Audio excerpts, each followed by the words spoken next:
खबर शामिल करते हैं कराची से।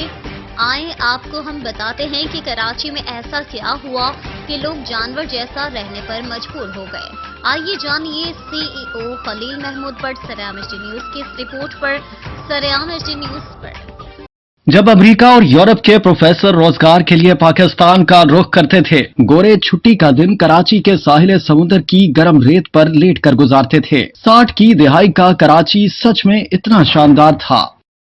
रोजनामा जंग के संडे मैगजीन में 7 दिसंबर 2021 को शाया होने वाले एक मजमून में 1960 की दिहाई के कराची शहर के शानदार माजी की मुख्तसर कहानी साबिक अमरीकी सिफारतकार की ज़बानी बयान की गई है, जो उन्होंने 2002 में न्यूयॉर्क में अपने दोस्त के साथ मौजूद एक पाकिस्तानी को सुनाई थी। मजमून में तहरीर किया गया है कि मज़कूरा सिफारतकार साबिक अमरीकी सिफारतकार अयूब खान से लेकर जुल्फिकार अली भुट्टो तक पाकिस्तान में तैनात रहा और जनरल ज़ियाउल हक के मार्शल के बाद पाकिस्तान से लातीनी अमरीका ट्रांसफर हो गया। साबिक अमरीकी सफीर ने बताया कि कराची 60 की दिहाई में दुनिया के बेहतरीन शहरों में शुमार होता था। ये पुरअमन तरीन शहर था। दुनिया जहां के सिफारतकार सयाह और हिपी शहर में घूमते फिरते रहते थे। होटल्स, डिस्कोस और बाजार आबाद थे। कराची का साहिल दुनिया के 10 शानदार साहिलों में था। PIA दुनिया की 4 बड़ी एयरलाइंस में शुमार होती थी। यूरोप, अमरीका, मशरिक बईद, अरब ममालिक, सोवियत यूनियन, जापान और भारत जाने वाले तमाम जहाज कराची उतरते थे और मुसाफिर कराची के बाजारों में 1-2 घंटे गुजार कर अपनी मंजिल की तरफ रवाना हो जाते थे। शहर में डबल डेकर बसें चलती थी। हुकूमत ने अंडरग्राउंड ट्रेन के लिए शहर में खुदाई मुकम्मल करवा दी थी और यूं कराची एशिया का पहला शहर बनने वाला था जिसमें मेट्रो की सहूलत होती। कराची की रोशनियां रात को दिन में बदल देती थी। हम तमाम सिफारतकार कराची को रोशनियों का शहर कहते थे। कराची के बीच भी लाजवाब थे। हम गोरे हफ्ते और इतवार का दिन बीच की गर्म रेत पर लेट कर गुजारते थे। हम साहिल के साथ साथ साइकिल भी चलाते थे। कराची में दुनिया भर से बहरी जहाज आते थे और इन बहरी जहाजों के जरिए हजारों मुसाफिर कराची आते थे। कराची खित्ते का जंक्शन भी था।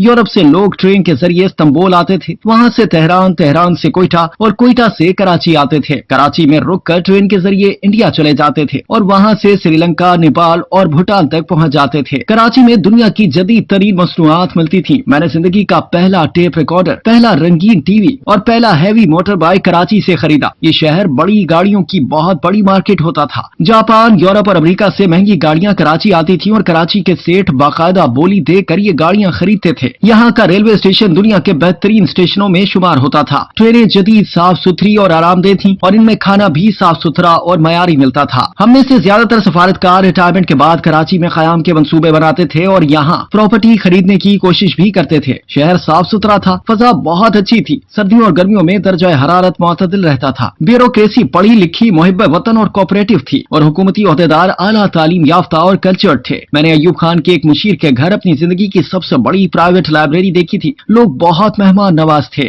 शहर में किसी किस्म की टेंशन और खौफ नहीं था। कराची के किसी सिफारत खाने के सामने सिक्योरिटी गार्ड या पुलिस नहीं होती थी। हम अपने हाथ से सिफारत खाने का गेट खोलते और बंद करते थे। पाकिस्तान के लिए किसी मुल्क के वीजे की जरूरत नहीं होती थी। पाकिस्तानी शहरी जहाज में सवार होते थे, यूरोप के ममालिक में उतरते थे और इन्हें एयरपोर्ट पर वीजा मिल जाता था। इसकी वजह बहुत दिलचस्प थी। पाकिस्तान उस वक्त दुनिया का वाहिद मुल्क था जिसमें सिर्फ उन लोगों को पासपोर्ट दिया जाता था जो वाकई जेन्युइन मुसाफिर होते थे। पाकिस्तानी शहरियों को पासपोर्ट के हुसूल के लिए अपने खुशहाल होने, साहिब जायदाद होने और सफर की वजूहात के सबूत देना पड़ते थे। चुनाचे पाकिस्तान के जिस शहरी के पास पासपोर्ट होता था उसका मतलब होता था वो साहिब हैसियत जेन्युइन मुसाफिर है। लिहाजा तमाम ममालिक इसे ऑन अराइवल वीजा दे देते थे। मेयार तालीम पूरे खित्ते में बुलंद था। तालिब इल्म यूरोप, अरब ममालिक, अफ्रीका, मशरिक बईद, ईरान, अफगानिस्तान और चीन से तालीम हासिल करने के लिए पाकिस्तान आते थे और कराची और लाहौर के कॉलेजों और यूनिवर्सिटियों में दाखिल हो जाते थे। अमेरिका और यूरोप के प्रोफेसर रोजगार के लिए पाकिस्तान का रुख करते थे।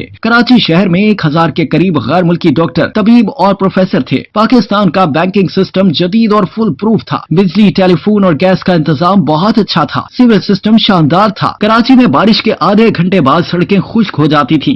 रोजगार के मौके आम थे। फैक्ट्रियां लग रही थी और माल एक्सपोर्ट हो रहा था। टेलीविजन नया नया आया था। चुनाचे कराची की छतों पर एंटीनों की लंबी कतारें दिखाई देती थी। वर्ल्ड बैंक और IMF के ओहदेदार उस वक्त अमरीकी एम्बेसी आते और हमें कहते थे, तुम किसी तरह पाकिस्तानी हुकूमत को कर्जा लेने पर मजबूर करो। हम वजीर खजाना से बात करते थे तो वो कहता था, हमें जरूरत ही नहीं, हम पैसे लेकर क्या करेंगे। यहाँ पहुंचकर अमरीकी सिफारतकार ने लंबी आह भरी और हसरत से कहा। हम सिफारतकार उस वक्त एक दूसरे से पूछते थे, कराची 1980 तक पहुंचकर दुनिया का सबसे बड़ा शहर होगा या लंदन और न्यूयॉर्क, और हमारे पास इसका कोई जवाब नहीं होता था। इसके बाद इस सिफारतकार ने एक और लंबी आह भरी और कहा, मैं आज टीवी पर कराची के हालात देखता हूँ या फिर इसके बारे में खबरें पढ़ता हूँ तो मुझे बहुत अफसोस होता है और मैं बड़ी देर तक सोचता रहता हूँ, क्या वाकई ये वही शहर है मैं जिसमें 15 साल रहा और जिसे दुनिया का शानदार तरीन शहर समझा